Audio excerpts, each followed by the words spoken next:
Ammon, thanks for visiting with us. Thanks. Yeah, thank you for being here. So you sit here now, awaiting trial, which could conceivably be months away, separated from your wife and your children. Was it worth it? Yeah, it was. It truly was, because of what we came to accomplish did get accomplished. And even though it is extremely difficult to be away from my family, away from my children, I have 6 young children, as you know, all the way from 13 to 1 year old, and they do cry and miss their dad, and I miss them as well.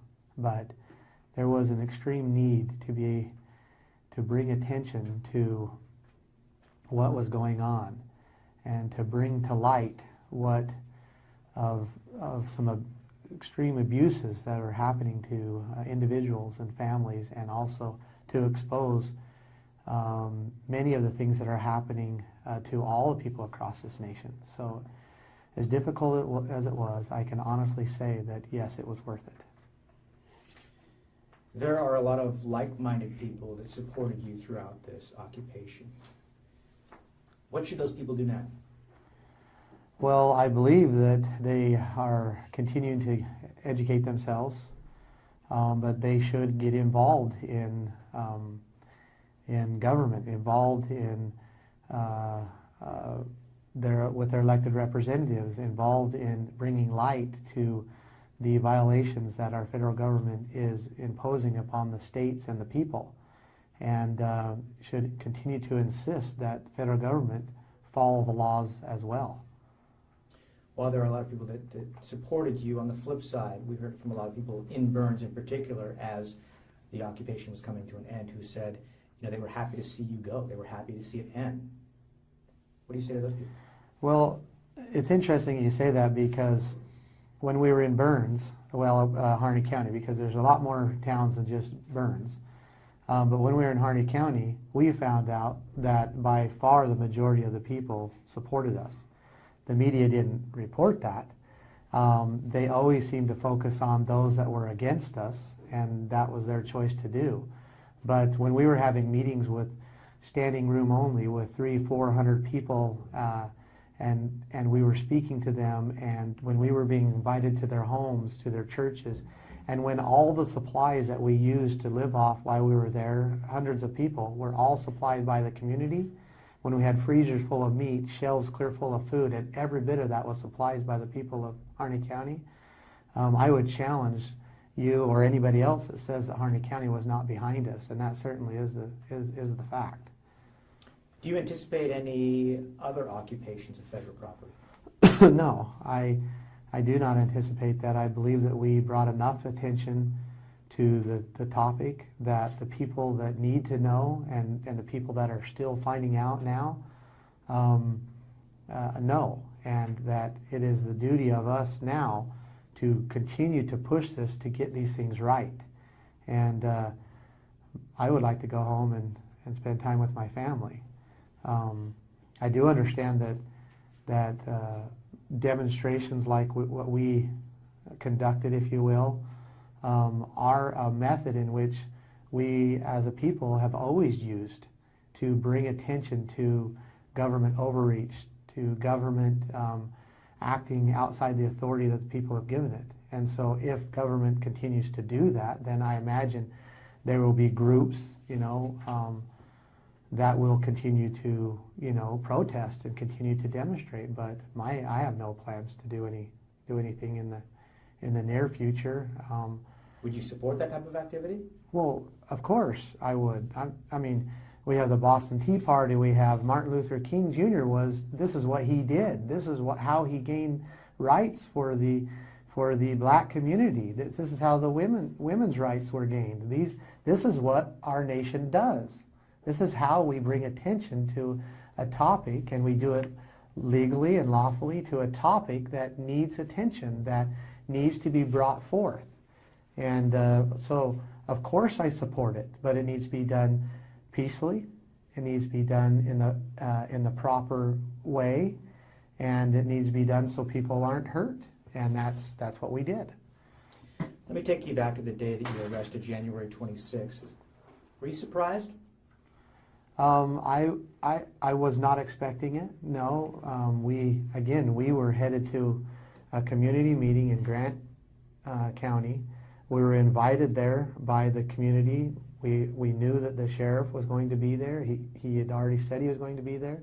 We knew there was 300 or 400 people that were going to be there. And so we were peacefully going to Grant County with our laptops, our projectors, and our PA systems. And they attacked us like we were domestic terrorists or terrorists, even foreign terrorists. Attacked you in what way? Well, I mean, we were driving and they ambushed us. That's what happened. And we were peacefully going and giving our message to the people of Grant County. They invited us there. They had set up the meeting, all of that. And again, our weapons were a laptop, projectors, and a PA system. And their weapons were, a standing army with full gear. And I don't even know what would have provoked them to act in such a way, other than maybe them listening to the media about how dangerous we were when we really weren't. So you had no sense that the government was moving in at that point? No, we were peacefully educating people, and we had no reason to believe that the government would come in and attack us that way. No reason at all. You surrendered? Yeah, absolutely. Why? Why wouldn't I? Literally, why wouldn't I? I mean, we were never about violence. We were never about, like fighting to the death, if you will. We were about educating people, about making a demonstration that would bring light to a topic about how government is prosecuting Americans for ranching and for logging and for mining and also for simple things as hiking and camping and basically how federal government is overreaching and overstepping its bounds that the people have given it. That's what we were there for. Mm-hmm. At what point did you learn that Mr. Finnegan had died? I did not find that out until after I was in the van, and that's when I found it out. How did they share news of that tragedy? Well, I found it out with the others, those that were there.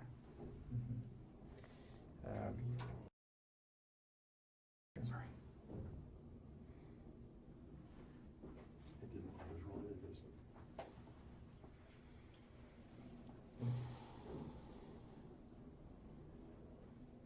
Have you seen the video that law enforcement released of the I have. tragedy? Mm-hmm.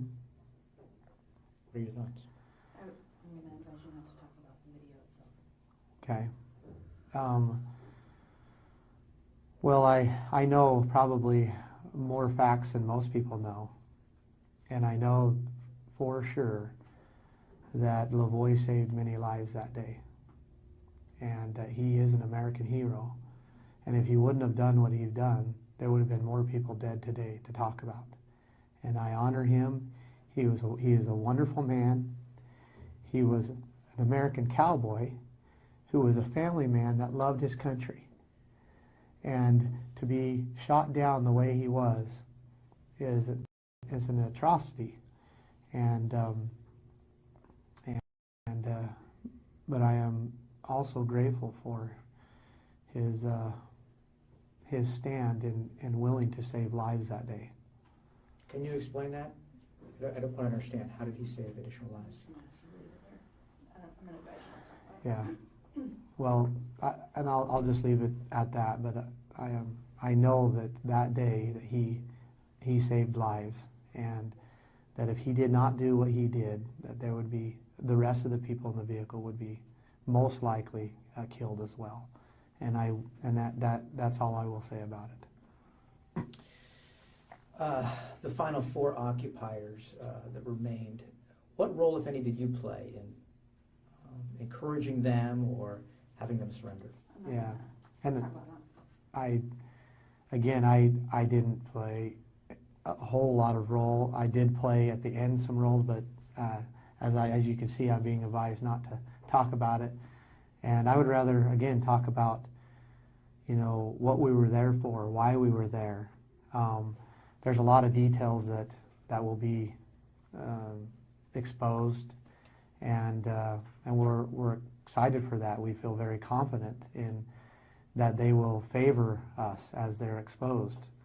But at this point, until there's been full discovery made and shared, we need to talk about the things why we're there and what was our purposes.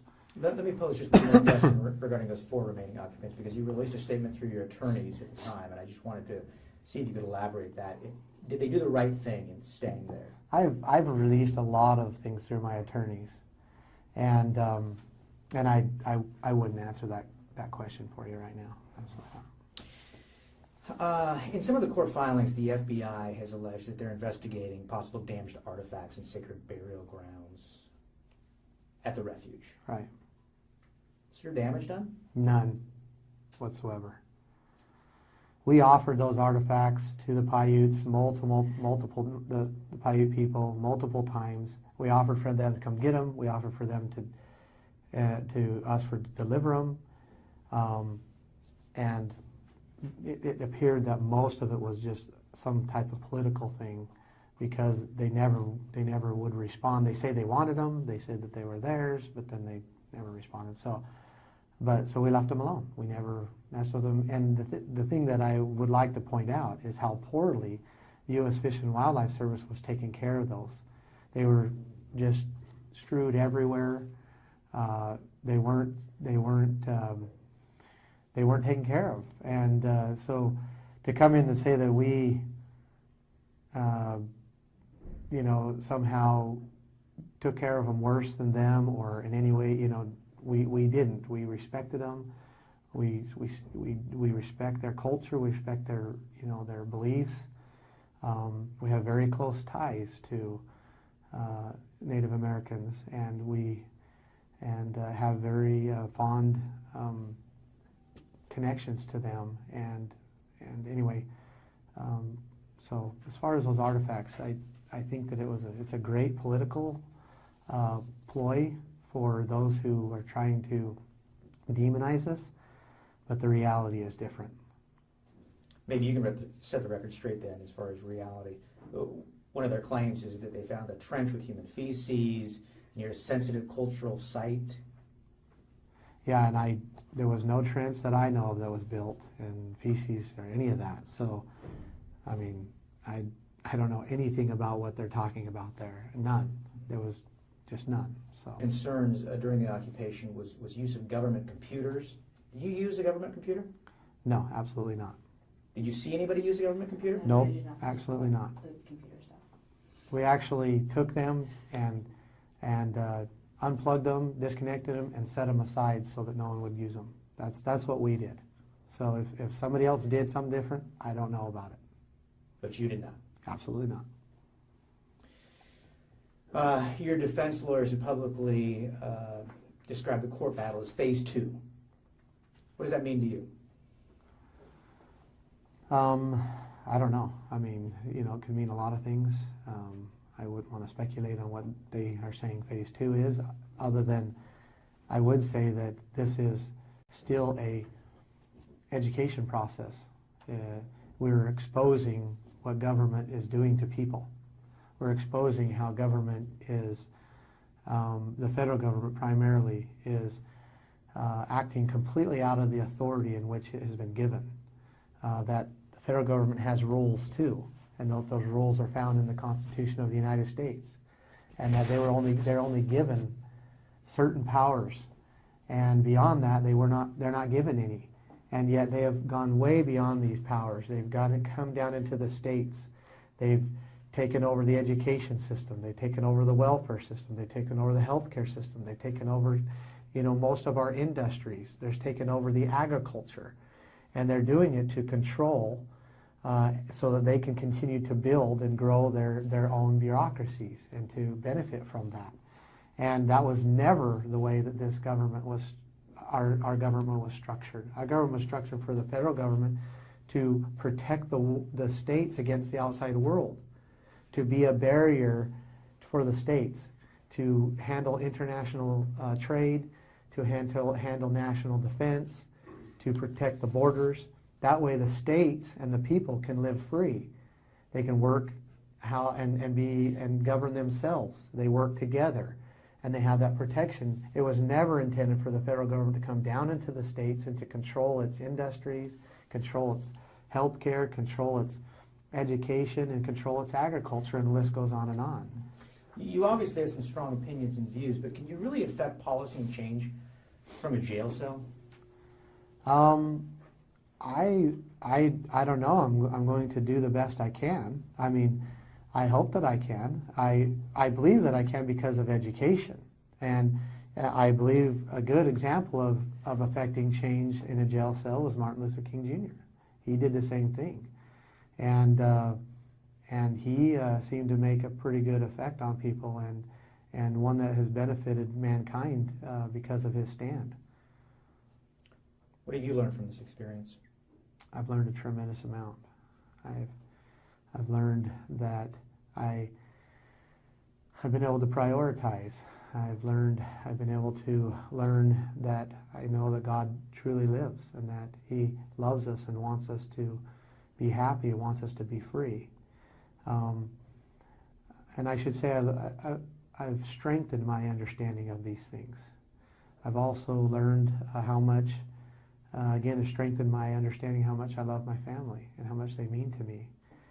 And you know, one thing that I could say is that when I'm in here, I'm in these prison walls, and now that I'm out of solitary confinement, I get to associate with some people. And I've asked the question, how did they get here, you know, and why, and where was the breakdown? Because there's a lot of people here, and they're very similar in a lot of ways of why they're here. And I see that it is mostly a breakdown in their families, that they didn't have families. They didn't have a mother and a father, and they weren't really raised in that structure. And it threw them off as individuals. And so one thing that I have for certain learned is that the core unit of society is the family. And that we as a people, we need to strengthen our families. We need to, you know, strengthen our homes. And we need to try to stay together as mothers and fathers so that we can raise our children so they don't end up in drugs and they don't end up in prisons. And I believe, honestly, that is a core element to strengthening our society and to healing us as a nation. Forgive me if this is too personal, but you've now put yourself in a predicament where you're separated from your children. Right. They don't have a father of their own. Right. And I understand that. And I stay closely connected to them. But again, I had to weigh of whether it was worth it or not. Whether what I was doing was going to benefit my children and my family in the future, and whether it was worth it. Just as someone who goes into the military and serves across seas or even here to defend their freedom and to defend their family, that is a sacrifice that is made and has to be made at times. There's been always situations where people have had to leave their fields or their farms, if you will, and their families to go and to defend and to fight in order to preserve. And you sit here today and say, it's all worth it. I do, absolutely. The government, in their complaint, focuses heavily on statements that were made and posted online. Did you ever think, maybe I said too much? Well, remember, I was here for education, and you can't educate, you know, or to inform, I guess, you know, if you want to call it, to inform. And you can't inform unless you talk. And so we weren't going to stop talking, because then we wouldn't accomplish what we came to accomplish. You were also charged in connection with that 2014 standoff in Nevada. Why do you think the feds brought those charges now? I'm going to advise you not to answer that. Yeah, I mean, I have my reasons, but I It's disconnected at this time, so I won't answer that. Yeah. Even today, there were additional charges filed. Jerry DeLemus was arrested. There were charges filed against him, 9 defendants in total. What's your reaction to that? I really don't know about that. I find that very interesting, though, that he was arrested. I think that in the end, it's going to really show that what they're trying to do is trying to stop people from exercising their free speech and their First Amendment rights. I think that's what this is going to show, especially with the people that they're arresting and the reasons why they're arresting them, because these were people that were effective in spreading the word that government is acting outside the authority that the people have given it, that the government is the one breaking the law, and so they're trying to suppress that, and the people should be concerned about that. Those who spoke with you at the refuge said there was a sense of confidence that this group that was there felt like they were going to succeed in this movement. Did you succeed? Absolutely, we did. Absolutely. How? Well, we brought a tremendous awareness to what was going on, and many people know about it, and we believe that if we haven't got the pendulum swinging the other way, it's slowed down. It's very close to swinging the other way, and what I mean by that is people are aware of what the federal government is doing to people now, and that wasn't the way it was before. They're aware that they're going in and prosecuting ranchers because they won't sell their property to them. They're aware that they're going in and taking property through duress. They're aware that they're going in and condemning properties just so that they can take it. And they're also becoming more aware of the Constitution and how it gives very little authority to the federal government, and how the federal government has taken a tremendous amount of usurping that authority, and how that is detrimental to our society. So yes, we have succeeded, and we will continue to succeed. And I guess that's the question, is really, it's not clear to me what is next. So yes, you've raised awareness, but then where do you go from here? Well, so I guess you go into, I mean, that's probably not my duty. That would be where the elected representatives start to stand out. That would be where people start to get in the right positions to influence government to start changing. And that's what's always happened in civil rights issues. That's always what's happened when changes need to be made. As Martin Luther King says, there's a direct action, and I'll read you his words. He says right here, and this is his letter that he wrote in the Birmingham City Jail, and he says something that's provided to you in jail, or no, yeah. Anyway, this is his letter, and he answers the question: why direct action? Why did they do what they did when they did that in Birmingham City? And he says, nonviolent direct action seeks to create such a crisis and establish such creative tension that a community that has constantly refused to negotiate is forced to confront the issue. It seeks to dramatize the issue that it can no longer be ignored. So, the purpose of direct action is to create a situation so crisis-packed that it will inevitably open the door to negotiation. And that's exactly what we did, and that's exactly what we're doing, and that's exactly what I believe will happen. You have any regrets? No, I don't. It's hard being in here. I won't deny that. It is tremendous to be in here and to be away from our family. And I've had to weigh that.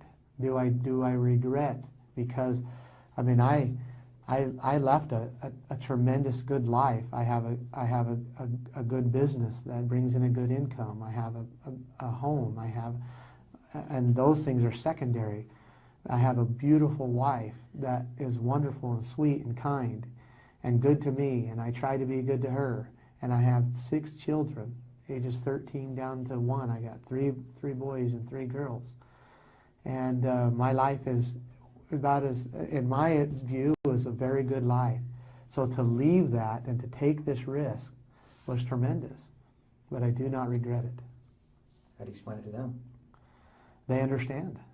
They understand that and feel that, that what I was doing, what I did and what I'm doing is right.